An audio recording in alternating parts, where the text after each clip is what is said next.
Welcome to Everest academy. Seek the peak with us. ரீசெண்டாக நடந்து முடிஞ்ச டெட் பேப்பர் 2 அதில் மேக்ஸ் கொஷினுக்கான எக்ஸ்ப்ளனேஷனாக இந்த வீடியோவில் பார்க்க போகிறோம். இந்த பேப்பர் 2வில் வந்து கண்டிப்பாக வந்து மேக்ஸில் மட்டும் நல்லா பர்ஃபார்ம் பண்ணியிருந்தாலே நம்ம அதிகபட்சமாக மார்க்கு எடுத்து நம்ம வந்து 82ங்கிற அந்த பாஸ் மார்க்கை நம்மளால் ரீச் பண்ணியிருக்க முடியும். நம்ம இன்ஸ்டியூட்டில் நிறைய பேர் வந்து 30 கொஷின்ஸ்க்கு மேக்ஸுக்கு 29 போட்டவரும் இருக்காரு, 25 அபோவ். எல்லாருமே வந்து எப்படின்னா 25 அபோவ் தான் வந்து போட்டிருக்காங்க. சரிங்களா? அந்த அளவுக்கு வந்து மேக்ஸ் ஈஸியாக தான் இருந்திருக்கு. மேக்ஸ் நல்லா பண்ணியிருந்தாலே டெட் பேப்பர் 2 வந்து கிளியர் பண்ணியிருக்காங்க நிறைய பேர். ஸோ இந்த கொஷின்ஸ்க்கான எக்ஸ்பிளனேஷனை நம்ம இந்த வீடியோவில் பார்த்துடலாம். ஃபர்ஸ்ட் கொஷின் பாருங்க. ஃபர்ஸ்ட் கொஷின் என்ன இருக்குன்னா 2 × 10⁻⁻4 இன் திட்ட வடிவம் டேஸ் ஆகும்னு கேட்டிருக்காங்க. அப்போ 2 × 10⁻⁻4 இன் திட்ட வடிவம் கேட்டிருக்காங்களா? இதை எப்படி போடணும் அப்படின்னா, இங்க பாருங்களே, -4 அப்படின்னா இந்த 2க்கு முன்னாடி வந்து 4 ஸ்தானம் தள்ளி போகணும். அப்போ எத்தனை ஸ்தானம் சொல்லியிருக்காங்க? 4 ஸ்தானம். அப்போ -4 ஒரு 0, இன்னொரு 0, இன்னொரு 0. அதுக்கப்புறம் எத்தனை ஸ்தானம் சொல்லியாச்சு? 4 ஸ்தானம். 1 2 3 4. இங்கே ஒரு புள்ளி வச்சிடணும். புள்ளி வச்சுட்டு முன்னாடி ஒரு 0 போட்டுக்கணும். இப்போ கரெக்டா வந்து இதோட திட்ட வடிவம் கிடைச்சிருச்சு. 0.0002. அப்ப ஆன்சர் என்ன அப்படின்னா, ஆன்சர் வந்து ஆப்ஷன் ஏ. ஆப்ஷன் ஏ தான் இதோட ஆன்சர். அடுத்து செகண்ட் கொஸ்டின் போலாம்.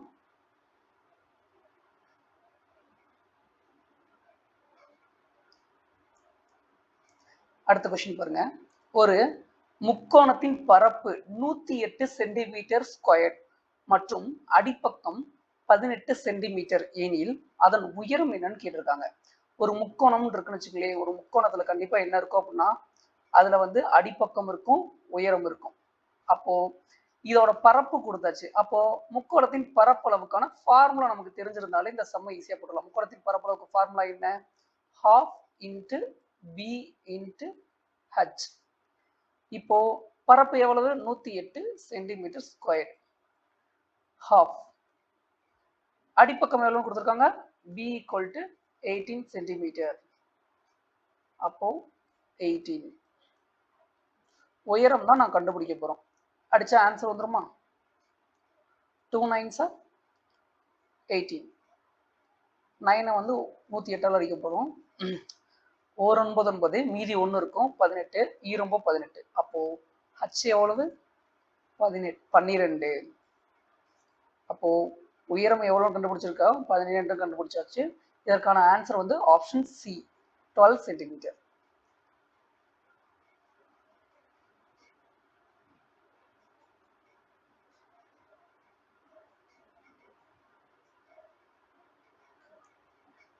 அடுத்து மூணாவது சம் பாருங்க. a + b = 10 மற்றும் 3ab = 36 எனில் a² + b² இன் மதிப்புன்னு கேட்டிருக்காங்க. அப்போ என்ன மதிப்பு கேட்டிருக்காங்களோ அதற்கேற்ற மாதிரி நம்ம வந்து ஒரு ஃபார்முலாவை வந்து கிரியேட் பண்ண போறோம். அவ்வளவுதான். இதோட ஆன்சரே வந்து அங்கதான் இருக்கு. ஃபர்ஸ்ட் எடுத்து எழுதலாமா? a + b எவ்வளவு கொடுத்துருக்காங்க? 10 கொடுத்துருக்காங்க. ஓகே. 3ab = 36 கொடுத்துருக்காங்களா? இதை அடிச்சோம் அப்படின்னா ab = 12 கிடைச்சிருமா? இப்போ ஒரு ஃபார்முலா நமக்கு கண்ணுக்கு நான் வரும். என்ன அப்படின்னா, a + b whole squared = a² + b² + 2ab. இந்த ஃபார்முலா வந்து நம்ம ஃபெமிலியரான ஃபார்முலா. இந்த ஃபார்முலா இருந்தால் நம்ம என்ன கண்டுபிடிக்க போறோம்? a² + b² வேல்யூவை கண்டுபிடிக்க போறோம். அப்போ இதை மட்டும் வச்சுக்குவோம். இந்த 2ab இதை வந்து இந்த பக்கம் கொண்டு வந்தா மைனஸ் ஆயிருமா? அப்போ ஃபார்மேட்டை மாத்துவோம். a² + b² = a + b whole squared. அது இந்த பக்கம் வந்துச்சுன்னா ஆயிரும் -2ab. அவ்வளவுதான். ஆன்சர் போடலாமா? a + b யோட மதிப்பு 10 whole squared. 2 ab யோட வேல்யூ 12. 2 × 12 எவ்வளவு வரும்? 100 - 24. So answer is 76. A square plus B ஸ்கொயரோட வேல்யூ என்ன 76. ஆன்சர் எங்க? Answer option D. சிம்பிள்ங்க. அடுத்து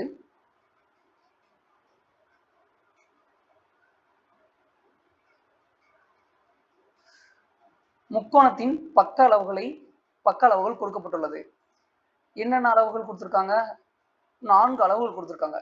ஒரு முக்கோணத்தை உருவாக்கணும் அப்படின்னா இந்த 3 அளவுகளுக்குள்ள ஒரு ஒரு ஃபார்மேட் இருக்கணும். அந்த ஃபார்மேட் என்ன அப்படின்னா 2 எண்களின் கூடுதல் 3வது எண்ணை விட அதிகமா இருக்கணும்.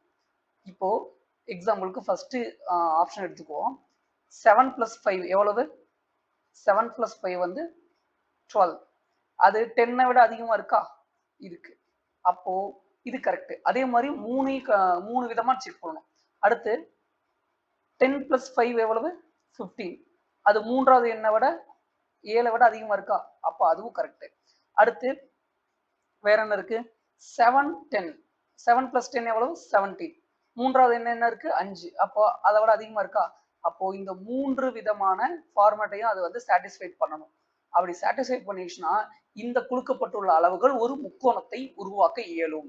இந்த மாதிரி இந்த ஆப்ஷன்ல எது வரலைன்னு பார்க்கும்போது சிம்பிளாவே தெரியுது. இங்க பாருங்க, 9 சென்டிமீட்டர், 3 சென்டிமீட்டர், 4 சென்டிமீட்டர். அப்போ இது ரெண்டையும் கூட்டுங்க, 7. 3வது என்ன? 9. அப்போ 7ங்கிறது 9 விட அதிகமா? கண்டிப்பா கிடையாதுல்ல. அப்போ இந்த இடத்துல வந்து இது அதை சாட்டிஸ்ஃபைட் பண்ணலாம். அந்த ஃபார்மேட்டுக்கு அதை சாட்டிஸ்ஃபைட் பண்ணாதனால இந்த அளவுகளால ஒரு முக்கோணத்தை வரையறுக்க முடியாது, உருவாக்க முடியாது. அப்போ ஆப்ஷன் என்ன? Option C.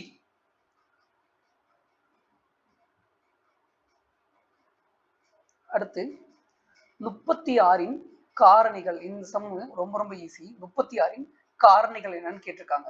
காரணிகள்னா என்ன? ஒண்ணும் கிடையாது. ஒரு எண்ணை எந்தெந்த எண்ணாலலாம் வகுக்க முடியுமோ, மீதி இல்லாமல் வகுக்க முடியுமோ அந்த எண்ணை தான் காரணிகள் சொல்லுவாங்க. அப்போ இந்த எண் எதுனால அடிபடும்? 1ஆல் அடிபடுமா? அடிபடும். 2ஆல் அடிபடுமா? அடிபடும். 3ஆல் அடிபடுமா? அடிபடும். 4ஆல் அடிபடுமா? அடிபடும்.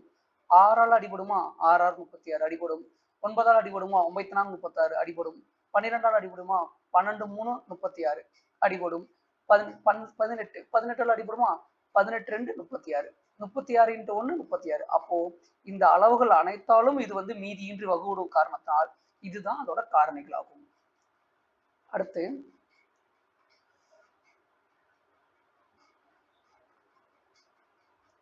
அடுத்த சம் பாருங்க. x - 1/x = 5 எனில் x³ - 1/x³ இன் மதிப்பு என்னன்னு கேட்டிருக்காங்க. இந்த மாதிரியான சம் கொடுத்தா அதுக்கு ஒரு ஃபார்முலா இருக்கு. அந்த ஃபார்முலாவை கண்டுபிடிச்சோம் அப்படின்னாலே நம்ம வந்து ஆன்சர் ஈஸியா போட்டுடலாம். இந்த மாதிரி x கொடுத்து x³ கேட்டாங்க அப்படின்னா அதுக்கு ஃபார்முலா வந்து a³ + 3a. இதை நோட் பண்ணி வச்சுங்க. ரொம்ப ரொம்ப முக்கியமான ஃபார்முலா. அடிக்கடி இந்த சம் வந்து ரிப்பீட் ஆகிட்டு இருக்கும். டிஎன்பிசிலையும் சரி, அதே மாதிரி வந்து எஸ்எஸ்சிலையும் சரி, அதே மாதிரி டெட்லையும் சரி, இந்த மாதிரியான சம் வந்து திருப்பி திருப்பி கேட்பாங்க. ஏன்னா வந்து இங்க எங்க வேல்யூ கொடுத்துருக்காங்க? இந்த x - 1/x இருக்குல்ல, இதுதான் a = 5. அப்போ இங்க என்ன வரும்? 5³ + 3 × 5. அப்போ 5³ எவ்வளவு? 125 + 3 × 5 15. டோட்டலா கூட்டணும் எவ்வளவு வரும்? 140. அப்ப இதோட ஆன்சர் என்ன? x³ - 1/x³ ஓட வேல்யூ வந்து 140 வந்துருச்சு. ஆன்சர் எங்க இருக்கு? Answer option A. அடுத்து இங்க வந்து ஒரு சைக்காலஜிக்கலா ஒரு சம் கொடுத்துருக்காங்க. அதாவது ரீசனிங் சம் மாதிரி கொடுத்துருக்காங்க. இதை வந்து நம்ம வந்து ஈஸியா வந்து நம்ம அதோட கான்செப்டை மட்டும் புரிஞ்சுட்டாலே நம்ம ஈஸியா சம் போட்டுடலாம். இங்க பாருங்க, ஒரு பாக்ஸ்க்குள்ள ஒரு 3 ஹோல் இருக்கு. அந்த ஹோல் வந்து ஷேட் பண்ணாம இருக்கு. அடுத்து அந்த ஹோல் வந்து ஷேட் ஆயிருக்கு. அடுத்து வந்து இதோட எண்ணிக்கையை விட 1 அதிகமாயிருக்கு. இதோட என்ன ஆயிருக்கு? 1 அதிகமாயிருக்கு. ஆனா அது என்ன ஆயிருக்காது? ஷேட் ஆயிருக்குல்ல, அந்த ஹோல் வந்து ஷேட் ஆயிடல. அப்போ அடுத்து அந்த ஹோல் என்னவா இருக்கும்னா ஷேட் ஆயிருக்கும். அப்போ அதுக்கு ப்ரீவியஸா யோசிச்சு நம்ம கண்டுபிடிச்சலாமா? இங்க வந்து 3 இருக்கு. அப்போ அதை விட -1 கம்மியா இருக்குமா? அப்போ இங்க வந்து எப்படி இருக்கும்? ஒரு பாக்ஸ்க்குள்ள 2 ஹோல் இருக்கும். அந்த ஹோல் ஷேட் ஆயிருக்குமானா கண்டிப்பா ஷேட் ஆகி தான் இருக்கும். ஏன்னா வந்து அதோட ஒரு மதிப்பு கம்மியாக இருக்கும் போது அது ஷேட் ஆயிருக்கும், அடுத்து வரும்போது அது வந்து ஒரு மதிப்பு அதிகமாயிருக்கும், ஒரு ஹோல் அதிகமாயிருக்கும். ஸோ இங்கே வந்து எது ஆன்சராக வரும் அப்படின்னா ஆப்ஷன் டி தான் அதோட ஆன்சர்.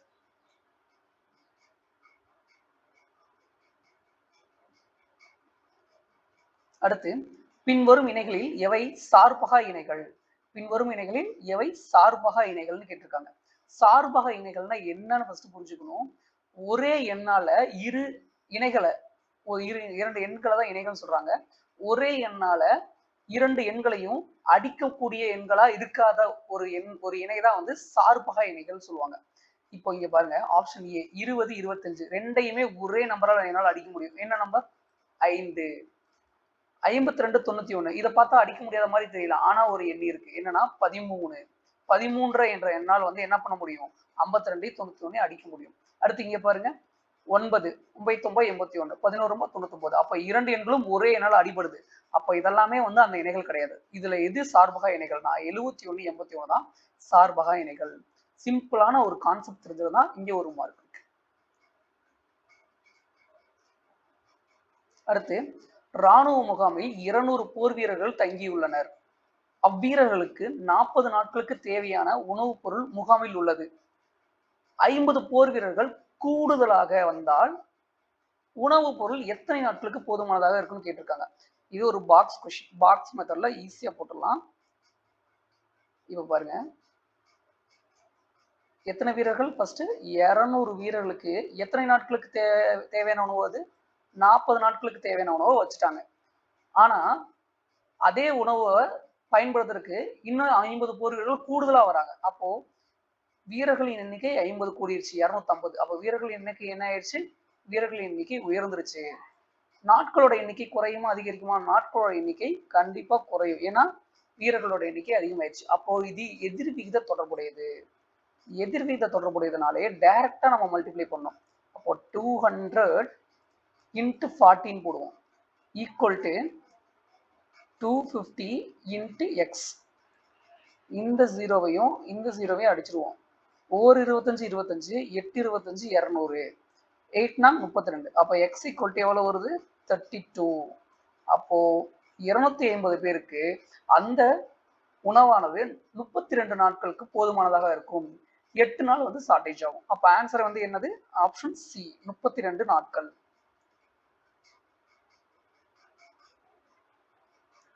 அடுத்து இங்க ஒரு சம் கொடுத்துருக்காங்க பாருங்க. சாய் சதுரத்தின் மூலை விட்டங்களுக்கு இடையே உள்ள கோணம். இது டைரக்டா புக்ல இருந்து கேட்ட ஒரு லைன். இது நமக்கு எல்லாத்துக்குமே தெரியும். இதோட ஆன்சர் என்ன அப்படின்னா ஆப்ஷன் சி, 90 டிகிரி தான். சாய் சதுரத்தின் மூலை விட்டங்களுக்கு இடையான கோணம் என்ன? 90 டிகிரி. அடுத்து இங்கேயும் ஒரு கூற்றுதான் கேட்டிருக்காங்க. எந்த ஒரு எண்ணையும் 2 அல்லது அதற்கு மேற்பட்ட எண்களின் பெருக்கல் பலனாக எழுதுவதை டேஸ் என்கிறோம். அதாவது என்ன சொல்லியிருக்காங்க? எந்த ஒரு எண்ணையும் 2 அல்லது அதற்கு மேற்பட்ட எண்களின் பெருக்கல் பலனாக எழுதுவது. இது என்னது? காரணிப்படுத்தல். இதுவும் புக்ல இருந்து கேட்டிருக்கக்கூடிய டைரக்டான கொஸ்டின்.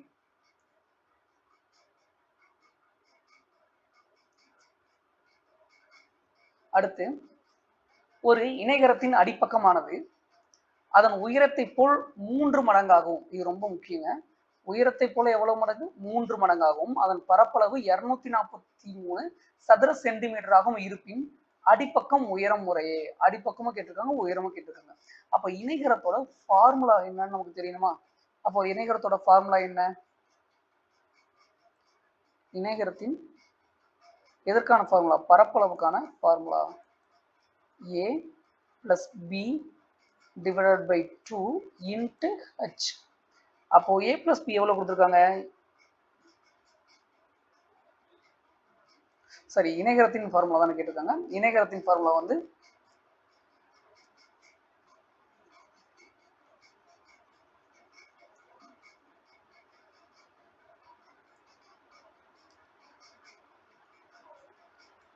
b into h.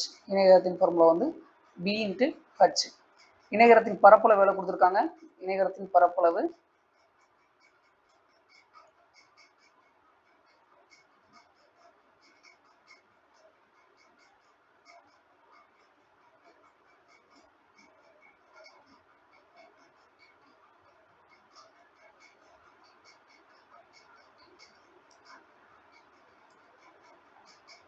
நேரத்தின் பரப்பளவு 243 சதுர சென்டிமீட்டர். அதுல இந்த கான்செப்டை மட்டும் நம்ம கரெக்டாக பண்ணணும். என்ன அப்படின்னா, எது அடிப்பக்கமானது, அடிப்பக்கமானது உயரத்தின் போல 3 மடங்காகும். உயரத்தை போலனா b = 3h. அடிப்பக்கமானது உயரத்தை போல எத்தனை மடங்கு? 3 மடங்கு. ஒரு கான்செப்ட் கொண்டு வச்சா, அப்போ பிங்கிற இடத்துல என்ன போடணும்? 3hன்னு போடணும், இன்ட்டு h.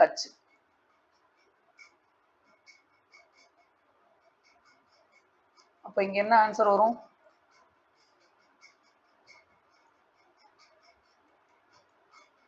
இங்க வந்து 243 = 3h² வரும். இதை வந்து எப்படி பண்ணலாம்? இந்த 3ஐயும் இந்த 243ஐயும் அடிச்சோம் அப்படின்னா 8 3s are 24, 1 3s are 1. அப்போ 81 ஆன்சர் வருமா? 81. ஓகே, h² = 81னா h = எவ்வளவு வரும்? 9ன்னு வரும். அப்ப ஆன்சர் வந்து h = 9 கிடைச்சிருச்சு. அடுத்து b = 3h தானே போட்டிருந்தோம். h = 9னா அப்போ b யோட வேல்யூ என்ன வரும்? 3 × 9 எவ்வளவு வரும்? b = 27. அப்போ b = 27, h = 9. எது கிடைச்சிருக்கு நமக்கு ஆன்சரு? ஆன்சர் வந்து சி தான் ஆன்சரா கிடைச்சிருக்கு. நெக்ஸ்ட் சம், இங்க ஒரு சிம்பிளிஃபிகேஷன் கொடுத்துருக்காங்க. இந்த சிம்பிளிஃபிகேஷன் எப்படி போடணும் அப்படிங்கிறத இங்க பார்த்துடலாம். பாருங்க,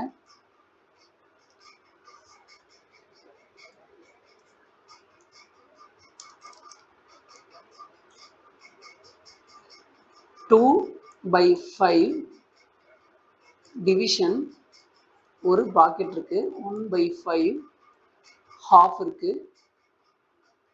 3/4 - 1/2 ஒரு ப்ராக்கெட் முடியுது, -1 ஒரு க்ளோஸ் ப்ராக்கெட் வந்துச்சு.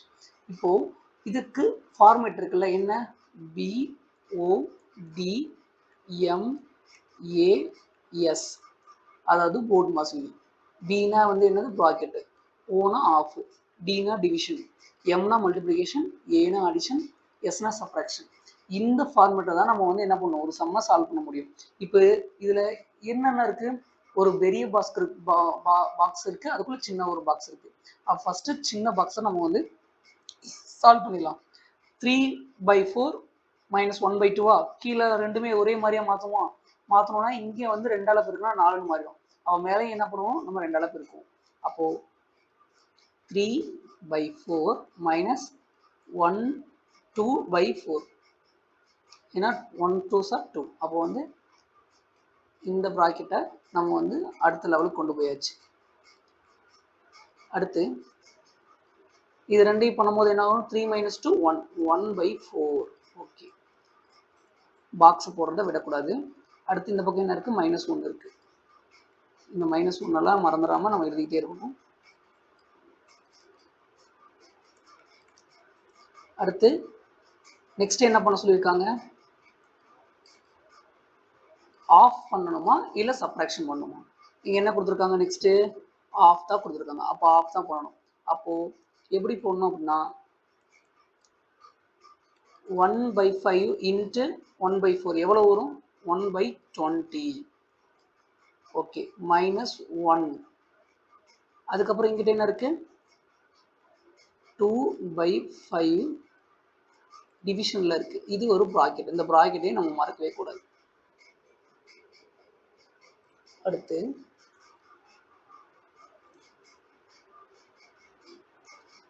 இது கிராஸ் மல்டிப்ளை பண்ணணும். 1 - 20 division by 20, 2/5.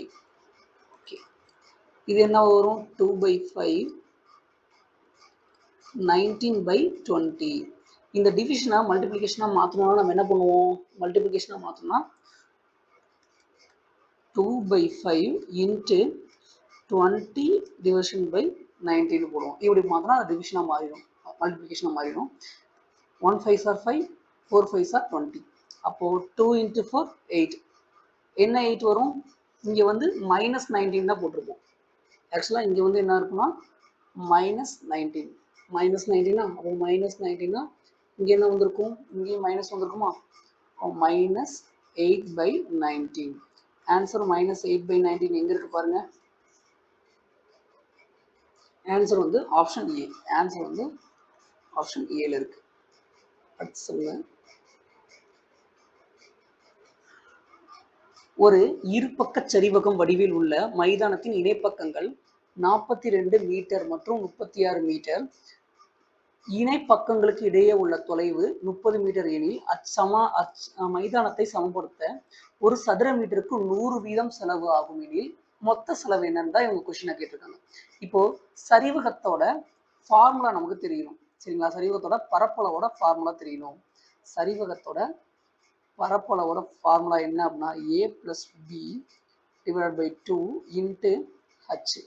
இதில் ஏவோட மதிப்பு என்ன, a42, பியோட மதிப்பு என்ன 36, ஹச்சோட மதிப்பு என்ன 30. ஓகே, இதெல்லாம் இங்கே சப்ஜெக்ட் பண்ணால் போதும், நமக்கு அதோட பரப்பளவு கிடைச்சிடும்.